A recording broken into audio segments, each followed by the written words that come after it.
alguno de ustedes quiere preguntarle algo a los expositores, levante por favor la mano y les llevamos el micrófono. Claro que sí.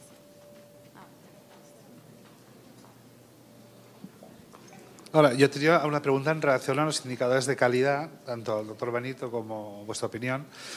Una cosa que de forma reiterada se comenta como criterio de calidad es la estancia media. Y yo siempre defiendo que la estancia media hospitalaria es un indicador del pasado, ¿no? Porque, de hecho, cuando trabajamos sobre todo para evitar la rehospitalización, hay trabajos que indican que hay una relación inversa, es decir, que cuanta más corta es la estancia, más riesgo de hospitalización. Entonces, ¿qué pensáis? ¿Debería ser un indicador que realmente hay que seguir poniéndolo en valor o tenemos que mirar, englobar las estancias globales que ahorramos a la hora de, incluso a veces, alargar un poquito la estancia porque decongestionamos más el paciente? Me gustaría saber vuestra opinión. Sí, es un punto muy bueno, doctor, porque no solamente es mandar el paciente rápido para la casa, sino hacerlo bien. Muchas veces por la prisa de que se vaya ya, el paciente se va todavía con hipervolémico y ese es el paciente que va a regresar rápidamente. Entonces yo pienso que como un indicador aislado no nos sirve, tenemos que verlo en el contexto de cuántos de esos pacientes regresan adicionalmente a 30 días o incluso hay varias publicaciones que se plantean a cuánto tiempo deberíamos revisar los reingresos como un indicador fiable de calidad en insuficiencia cardíaca. Yo creo que efectivamente estoy totalmente de acuerdo. La cuestión está en que probablemente no son los días, sino realmente cómo el paciente se va. Realmente en los estudios que hay nadie se va realmente con pérdida de peso correcto y ese paciente se va congestivo. Entonces yo creo que el marcador principal va a ser el tema de los reingresos, probablemente para la hora de evaluar la calidad asistencial. También dependerá, yo pienso, de dónde ingresa el paciente. Por eso me gusta mucho la idea que hemos dado de decir, bueno, unidades de insuficiencia cardíaca comunitarias, unidades avanzadas. Las unidades avanzadas posiblemente tenemos pacientes con resistencia a diuréticos, pacientes que necesitan otro tipo de intervenciones inotrópicos, etcétera. No va a ser lo mismo la estancia media de un paciente de IC avanzada que un paciente de IC comunitario y ahí es donde probablemente, ya digo, juega mucho importante el factor de la transición rápida de este paciente a una unidad y una visita rápida a los pocos días del alta. Tenemos aquí varias preguntas.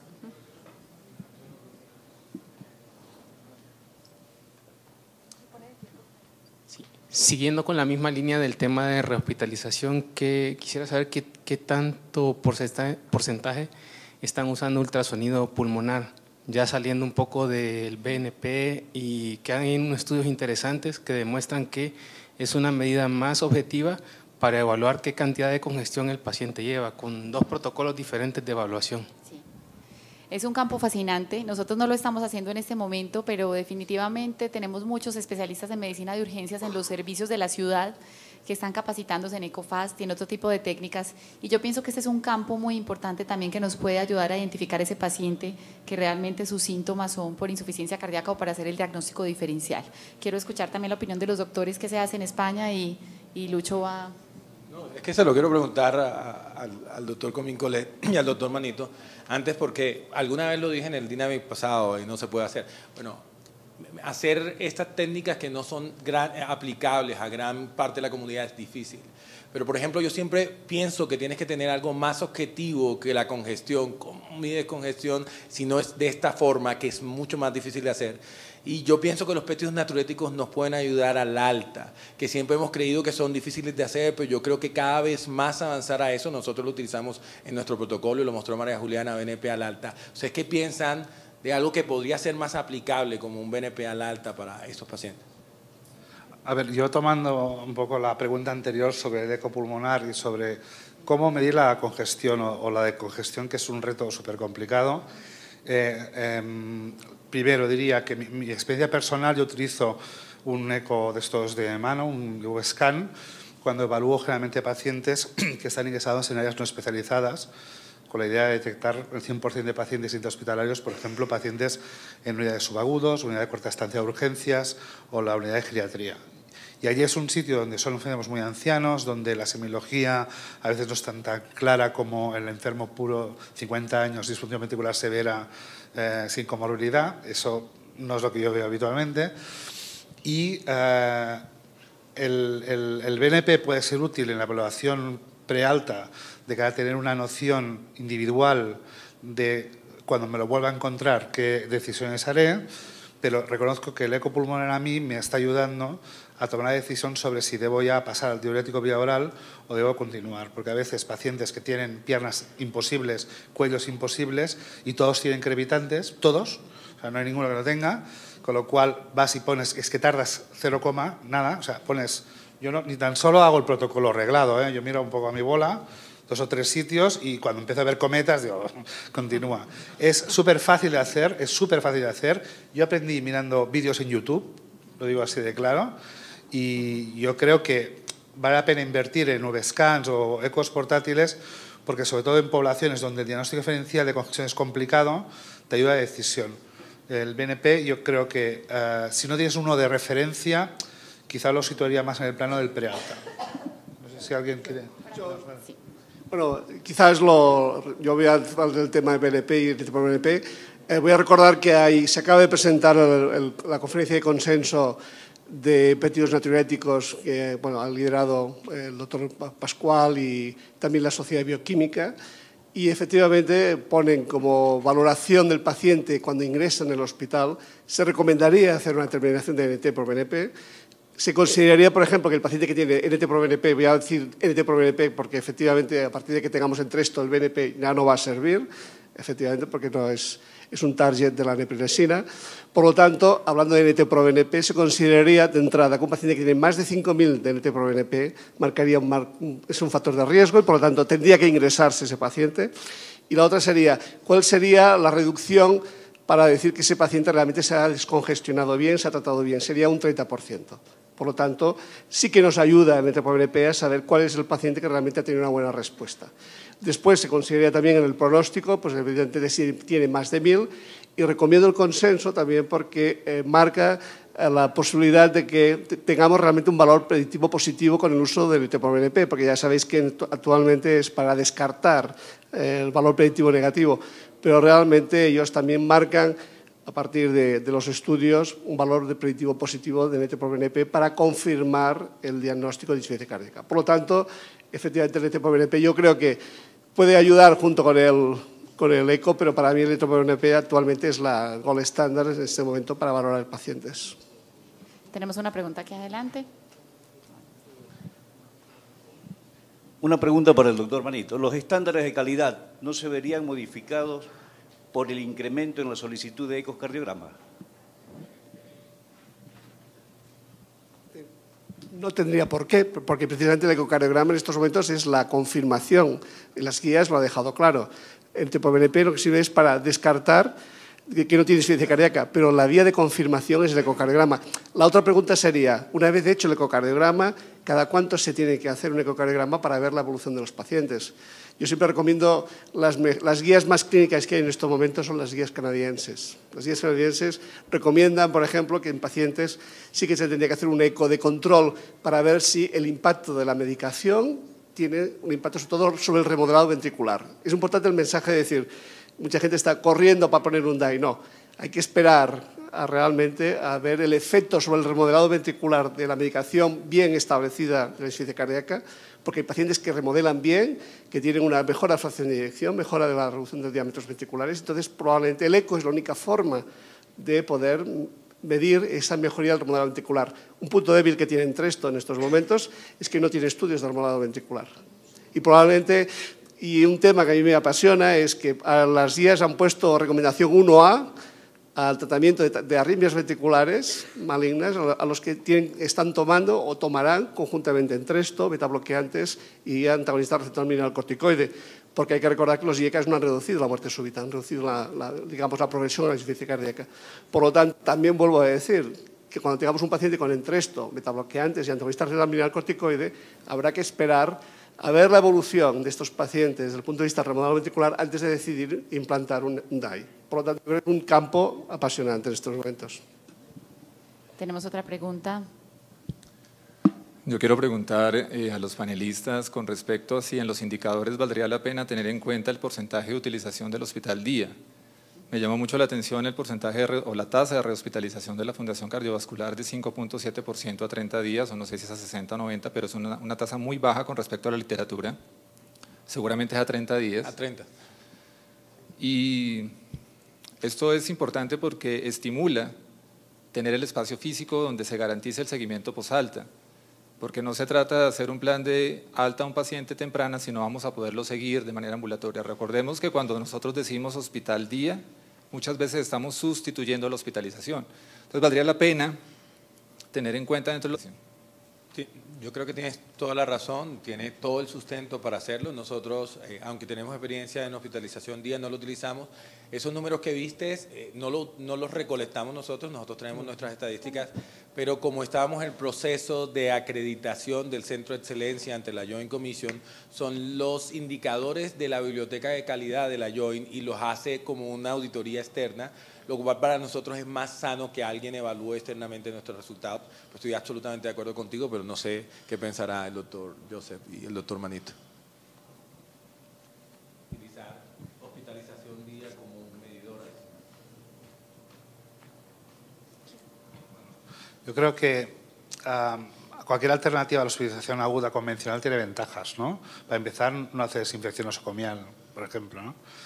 Y de ahí que se hable mucho de modelos alternativos con la hospitalización a domicilio también. Yo la configuración que tengo de hospital de día es distinta del concepto de hospitalización como tal. Es una butaca, es un enfermo ambulatorio, es un enfermo que recibe medicación parenteral, pero que se va a marchar a su casa, ¿no?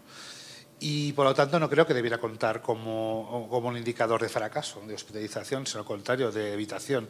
Igual que deberíamos poder cuantificar que hospitalizaciones no son evitables y son, por tanto, esperables, ¿no? Que es aquella hospitalización en el enfermo que es el único entorno de manejo. Por tanto, sigo pensando que cualquier alternativa a la hospitalización de agudos convencional debería figurar, no debería cargar sobre el peso de la estancia media como indicador.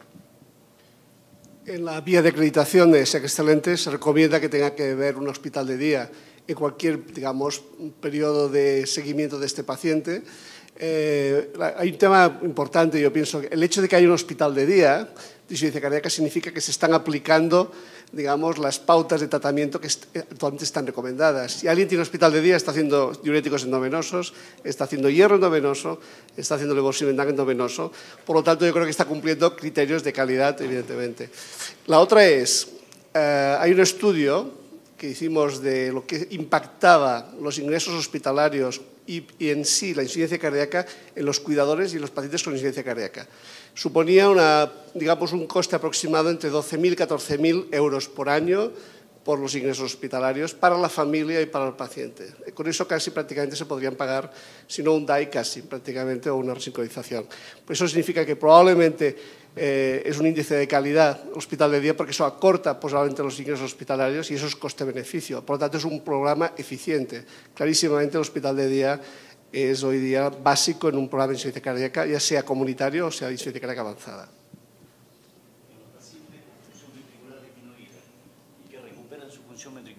¿Hasta cuándo los tienes en la clínica de insuficiencia cardíaca? Bueno, ese grupo de pacientes con función recuperada, del cual veníamos hablando tanto y que cuando uno revisa la nueva guía dice, bueno, ¿y dónde quedaron? ¿Cierto? Muchas veces son muchos de esos de rango intermedio que antes fueron reducidos y ahora están en ese grupo. Nosotros lo seguimos por lo menos 6 meses hasta que estamos seguros que el paciente está estable, que no cae la función, no se deteriora la clase funcional. Digamos que lo referimos al programa de seguimiento de cardiología convencional, pero con una indicación y una nota gigante que dice, por favor no le suspendas el tratamiento de insuficiencia cardíaca. Yo ahí tengo una cosita más que decir de eso. Nuestra experiencia ha sido nefasta porque nosotros, a diferencia de la red española, no tenemos a quién mandarle en red primaria a esos pacientes. Y en 10 años que llevo manejando la clínica de falla cardíaca, que hemos tenido muchos con función sistólica recuperada, he visto al menos 10 pacientes que regresan nuevamente con función sistólica disminuida, ¿sí? Porque les quitaron parte del tratamiento, la mayor parte del tratamiento. O sea, yo pienso que falla cardíaca es de por vida. Es mi pensamiento personal, excepto miocarditis, ¿cierto? Y algunas cosas muy específicas. Bueno, y si no tiene dónde remitirlo, complicado. Yo ahí quería ir un poco dar... Vuelvo a recomendar las guías canadienses, que tienen un apartado precisamente de la reversibilidad de la función ventricular.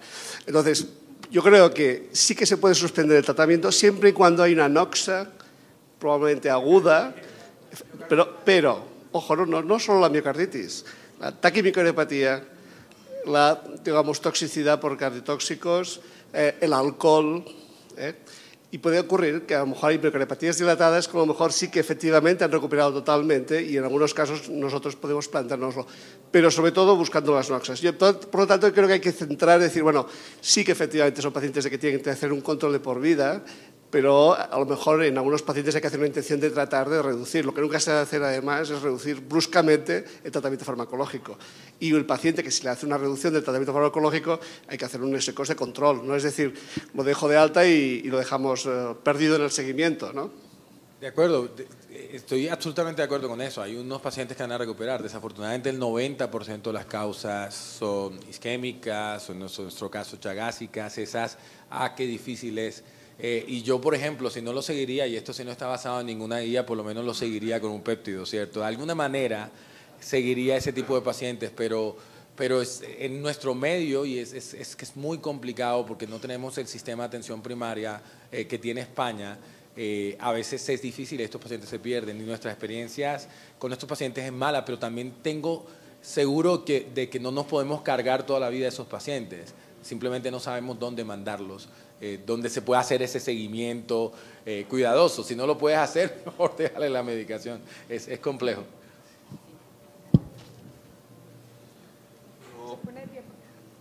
Yo tenía una duda de pronto un poquito más para los doctores Manito y Comín. Nosotros siempre nos hemos enfocado mucho en la medicina basada en la evidencia y nos acogemos mucho a las guías. Como decía el doctor Luis Eduardo, las guías dicen, mire, el de 50, el de 40 y el que está menos de 40, y pues obviamente la indicación probable de esa nueva clasificación es porque no están los estudios hechos en esos pacientes. Digamos, saliéndose un poquito de la guía, la pregunta puntual sería, ¿no sería más fácil en la práctica clínica decir el paciente que tiene más de 50 de fracción de eyección y el paciente que tiene menos de 50?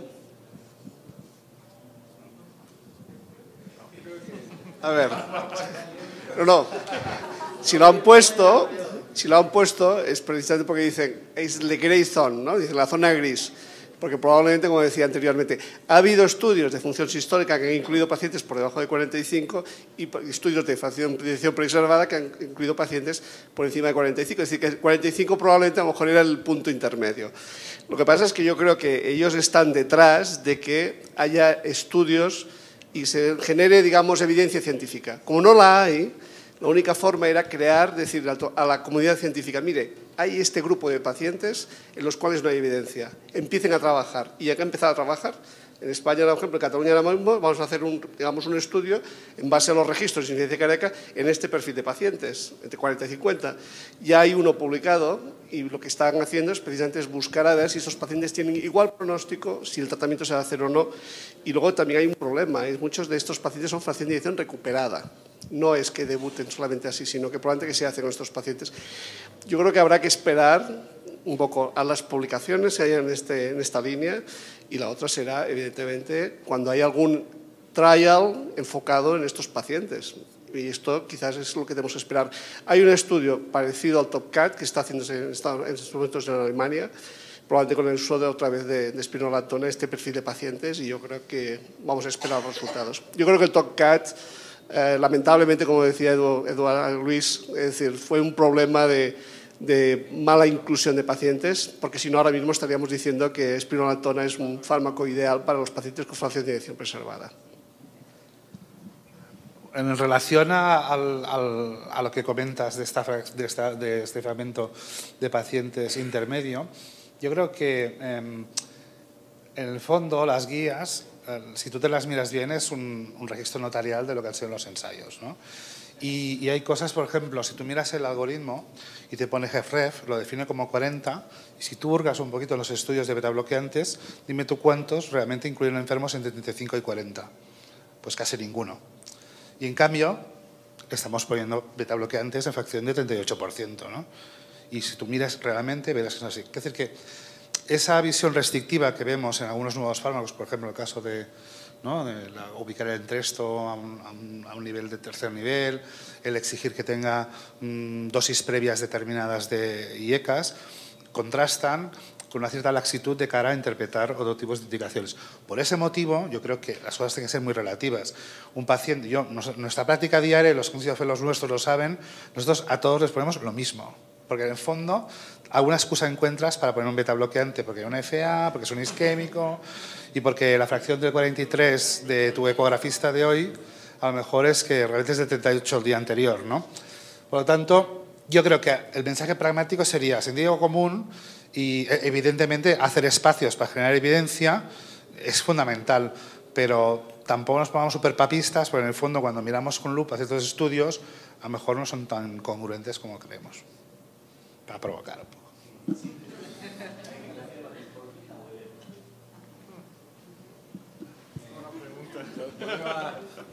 Iba a incluir los estudios de empaglifosina, ¿cierto? De hecho, las guías europeas son las primeras en cambiar a ese respecto.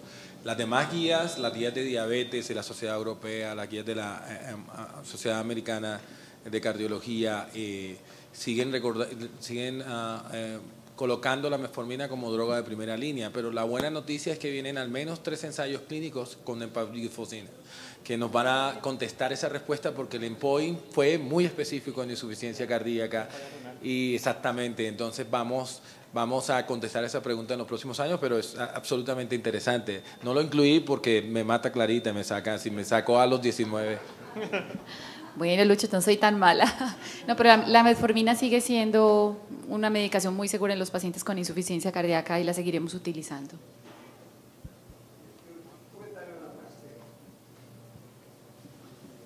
Una propuesta más bien. Sí. Ahora en la Heart Failure se presentó el grupo de trabajo nuevo de diabetes e insuficiencia cardíaca. Es decir, la visión y la propuesta es que los cardiólogos tenemos que tomar un papel más activo en el control de la diabetes. El hecho que hayan puesto la empaglifosina, ¿no?, como prevención, ¿no?, de la insuficiencia cardíaca y los resultados tan importantes, yo creo que eso nos obliga realmente a estar al día en el campo de la diabetes. Y luego hay un campo apasionante, que es la miocardiopatía diabética. Realmente es un tema que el mundo se enfoca mucho a la cardiopatía isquémica, pero hay los problemas de microcirculación que tienen los diabéticos, es un tema que realmente también apasionante para estudiar. Por lo tanto, yo realmente animo especialmente a que los grupos de falla cardíaca cojan la diabetes como uno de los campos también para avanzar y de los gaps en evidencia que en estos momentos tenemos. Porque, por ejemplo, la empaglifosina todavía no se sabe bien cuáles son los mecanismos de, ¿no? Es decir, es realmente, pues, es glucosúrico, por lo tanto, probablemente a lo mejor baja el NT-proBNP porque, ¿no?, baja la congestión. El otro es un campo apasionante también, es el campo de la mitocondria, probablemente por el tema de los cuerpos cetónicos que mejoran lo que es la oxigenación mitocondrial. Probablemente son campos para mejorar. Las miocardiopatías mitocondriales es un campo importante, por lo tanto, a lo mejor probablemente ahí es donde está el problema. Y también recuerdo, por ejemplo, que en las guías han puesto la timetazidina, que actúa sobre todo a nivel mitocondrial en el campo de la cardiopatía isquémica e insuficiencia cardíaca. Por lo tanto, vía de trabajo por ahí. Sí. Estamos totalmente de acuerdo. Hay trabajo para los endocrinólogos y para los cardiólogos. La doctora tiene una pregunta. Buenas noches, quería hacer era más un comentario respecto a la falla cardíaca con fracción de eyección recuperada. Yo pienso que uno tendría que tener otro elemento antes de suspender los medicamentos, una resonancia que dijera que tiene poca fibrosis, porque si uno piensa en la remodelación ventricular que mejoró, puede volver a empeorar si tiene mucha apoptosis producida por la noxa. Entonces, no he revisado la canadiense, pero pensaría que uno necesitaría como una imagen o un estudio de la matriz o algo más para suspender los medicamentos de falla recuperada. A ver, ellos especifican el papel del ecocardiograma en las guías canadienses. Lo que pasa es que efectivamente, si uno va a suspender el tratamiento, pues por ejemplo, la resonancia magnética en estos momentos sería, digamos, el mecanismo mejor para ver un poco a nivel estructural del miocardio. Probablemente nos serviría especialmente en la cardiotoxicidad y especialmente también en pacientes con miocarditis. Pero, por ejemplo, en el tema del alcohol, pues no lo sabemos tanto, no hay tantos estudios en resonancia magnética. Pero también hay otra cuestión, es que tenemos los biomarcadores. Probablemente también sería, a lo mejor, la combinación de ecocardiograma, resonancia magnética y biomarcadores, porque efectivamente el paciente, según qué paciente, se puede, lógicamente, tener un perjuicio importante si suspendemos. Yo soy partidario de suspender siempre y cuando se haga de forma progresiva y efectivamente buscando datos de que ha habido una mejora del remodelado ventricular y de forma estructural. Por lo tanto, efectivamente. Pero las guías, por ejemplo, marcan especialmente que la ecocardiografía es lo que marca la decisión de suspender un fármaco. Viendo el punto el sitio, digamos, donde quedó Entresto para el tratamiento de la insuficiencia cardíaca, en donde el paciente ya ha tenido que recorrer un buen camino de tratamiento, ¿creen ustedes que es de uso exclusivo de unidades de insuficiencia cardíaca y esto de cara a nuestros nuevos no-POS del futuro, que es de uso exclusivo de unidades?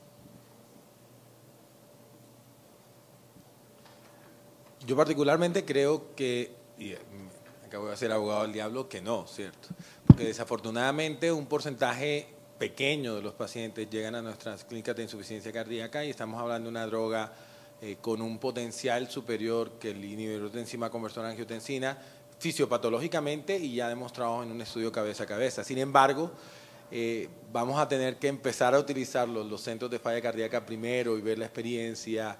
Y esto no es una recomendación, es lo que va a pasar y la historia natural de todas las medicaciones antes de que probablemente los empiecen a utilizar los internistas y otros grupos de especialistas y finalmente se generalice. Pero el IECA lo utiliza el médico general, el betabloqueador lo utiliza el médico general y esto no tiene por qué ser una droga misteriosa diferente, tiene un mecanismo interesante de acción, pero acuérdense que también fue más segura que el enalapril en desenlaces renales, fue más segura en muchos desenlaces excepto en hipotensión, donde produjo más hipotensión que no produjo la descontinuación de la medicación. O sea que a la larga yo creo que los médicos de práctica diaria van a terminar utilizando la medicación sin ningún problema.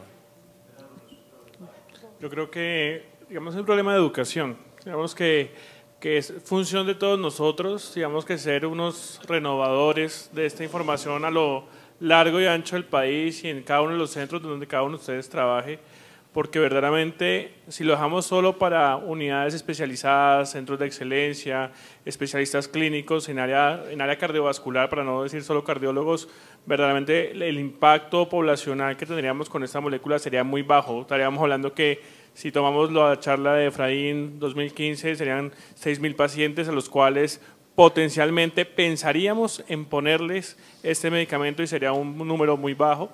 Creo que el cambio de legislación obliga a que la persona que tome la decisión de poner una medicación de esas, pues ya tiene una responsabilidad legal y económica cuando formula un medicamento esos no indicados. Entonces, digamos que ese cambio legal lo que fortalece es la educación y la excelencia para colocarla, pero yo creo que va a ser un proceso como todas las moléculas. Recuerde cuando llegó levosimendan, que solo se utilizaba en algunos centros específicos, luego solo cuidados intensivos, ahora cada vez se masificó mucho más, algunas moléculas de ARA2 específicas, Preronone y así sucesivamente. Entonces, yo creo que es un proceso. No sé, Clarita. Yo tengo un comentario, porque es un punto importante, y es el talón de Aquiles, efectivamente, de Entresto, y yo ya lo he probado, es la hipotensión. Si muchos fármacos se han quedado en el camino, como tú has mostrado, Luis, es porque provocaban hipotensión, especialmente en el campo de la insuficiencia cardíaca aguda. Entonces, claro, el manejo, y yo me acuerdo perfectamente cuando yo introducí el tema de betabloqueantes en el año 96-97 en España, es que dábamos una serie de normas a los pacientes y a los médicos para que avisaran cuando tenían mareos y cómo manejaban el tratamiento farmacológico. Yo pienso que el problema que hay en estos momentos es, habrá que enseñar a hacer la titulación, y el titration lo marca, probablemente en pacientes habrá que comenzar de forma mucho más lenta, con 50 miligramos, bueno, que no diremos 50 miligramos, es 26, 24, sacubitril/valsartán. Lo digo porque realmente Novartis ya lo ha dicho claramente, no se va a hablar de 50 miligramos, se va a hablar de sacubitril/valsartán 26-24, 51-49 y 103-97.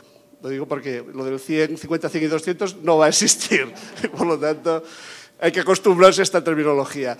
Entonces, claro, la cuestión será que habrá que aprender la titulación y, sobre todo, habrá que decirles a los pacientes, si baja la tensión arterial, se controla usted, tiene que avisar y cuando viene, a lo mejor probablemente lo primero que tenemos que hacer es suspender el diurético.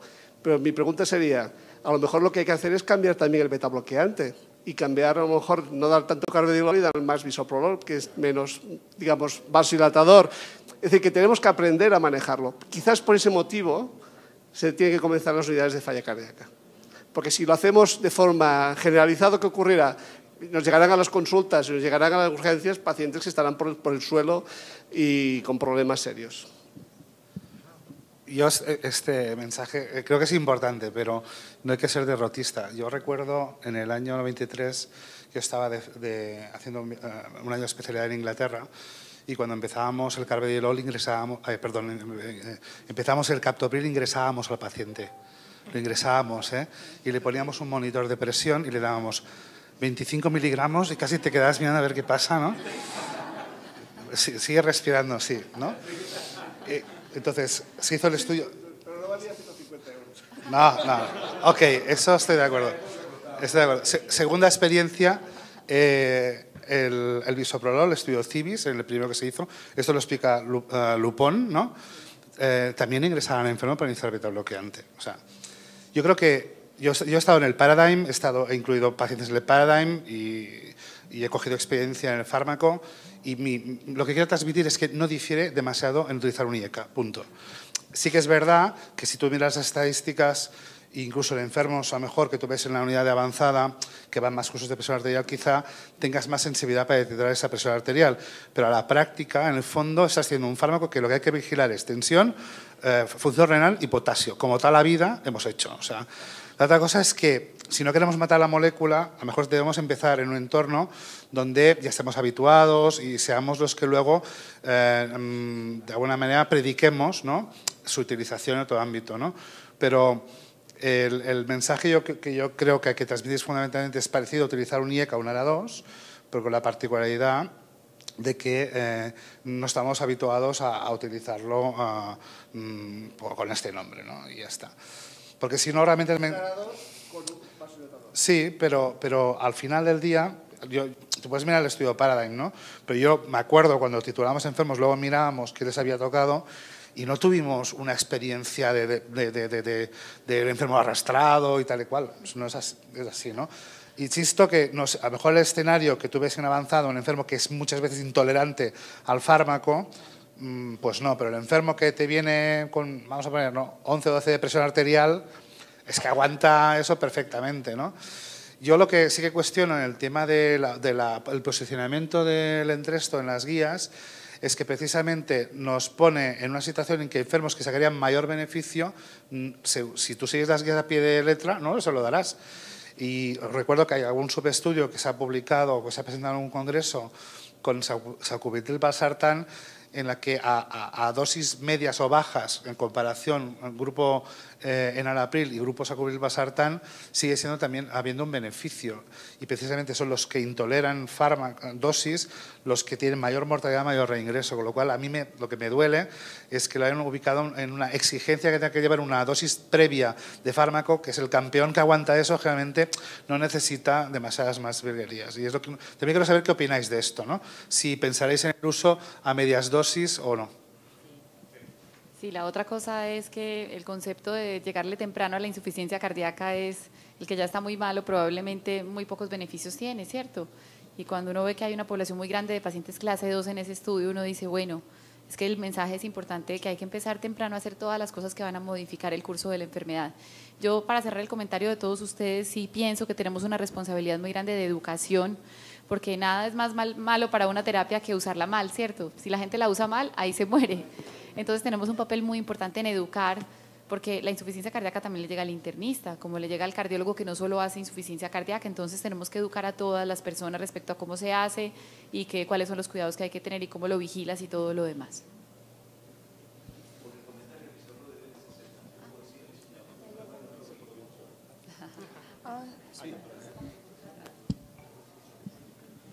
Buenas tardes. Yo quería hacer una pregunta con respecto a la utilización en las unidades de insuficiencia cardíaca. ¿Por qué si se utiliza el levosimendan, que es un inotrópico pues, que aún no ha demostrado reducción de mortalidad, y por qué no se utiliza serelaxina, que pues, como ya ha mostrado el doctor, pues reduce la mortalidad a 180 días.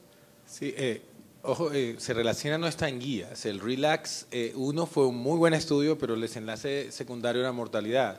Uno de las personas que más sabe de levosimendan es el doctor Joseph Comín-Collet. Él tiene un estudio grande y hace muy poco salió un metaanálisis de dosis repetidas de infusiones para pacientes refractarios en estadio D, que muestra disminución muy importante de rehospitalizaciones. El levosimendan es, desde mi punto de vista, una gran droga que no utiliza la vía MP cíclico, activación o estimulación beta, que es lo que lo hace fascinante.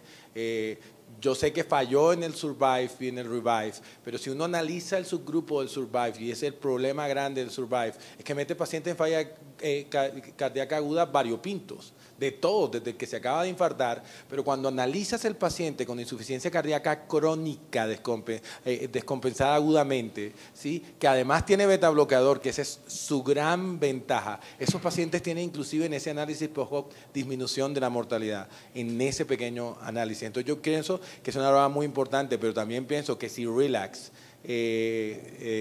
complementa o refrenda los resultados de RELAX 1, claro que es probablemente la droga que deba utilizarse en falla cardíaca aguda.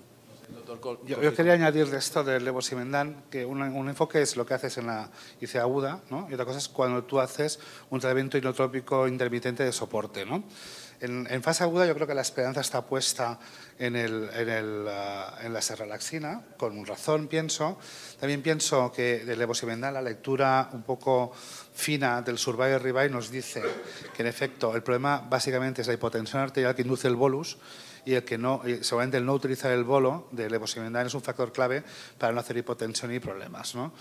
De hecho, en el Revive, incluso comparado contra placebo en enfermos descompensados agudamente, cuando tú miras la tensión arterial de partida del paciente, ves que realmente los enfermos que tenían tensión arterial de partida de 100 de sistólica, la hazard ratio es favorable a reducción de mortalidad a favor del levosimendan, y esto se publicó con el Revive hace poco.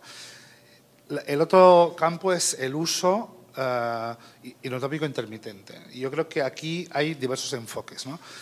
El que nosotros hemos trabajado en un estudio que espero que se publique no demasiado tarde, porque estamos acabando el paper y tenemos que mirar, que es un estudio que hemos hecho español, multicéntrico, que es el LION, que es un estudio multicéntrico de levosimendan contra placebo, doble ciego, bien diseñado, en el que hicimos básicamente la administración ambulatoria en un hospital de día, endovenosa, de tandas de 6 horas de levosimendan a 0.2 microgramos kilo minuto, con una intención que era, sobre todo, la prevención o la prevención del deterioro progresivo de la función y del estado clínico del paciente. Fíjate que no tratábamos la fase aguda, sino que hacíamos prevención. Era nuestra hipótesis.